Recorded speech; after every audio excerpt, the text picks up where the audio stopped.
లావణ్య రాజ్ తరుణ్ కేసులో మస్తాన్ సాయిని నార్సింగి పోలీసులు అదుపులోకి తీసుకున్నారు. రాజ్ తరుణ్ తనతో విడిపోవటానికి మస్తాన్ సాయే కారణమని కంప్లైంట్లో లావణ్య పేర్కొంది.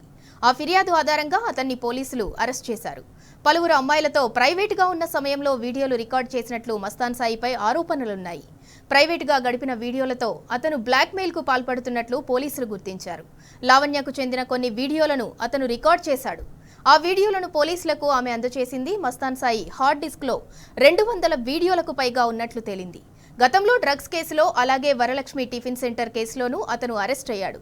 ఏపీలో సైతం డ్రగ్స్ కేసులో మస్తాన్ సాయిని అరెస్ట్ చేశారు.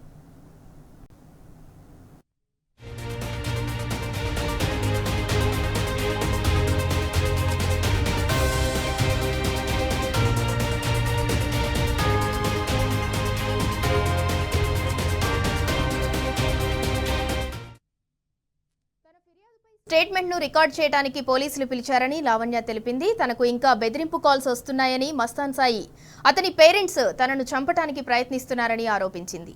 హార్డ్ డిస్క్ కోసం చంపటానికి ప్రయత్నించారని, తనకు ప్రాణహాని ఉందని తెలిపింది.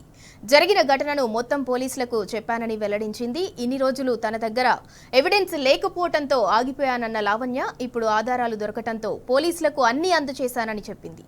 ఆ కేసును పక్కదారి పట్టించడానికి ప్రయత్నం చేస్తున్నారని లావణ్య ఆగ్రహం వ్యక్తం చేసింది.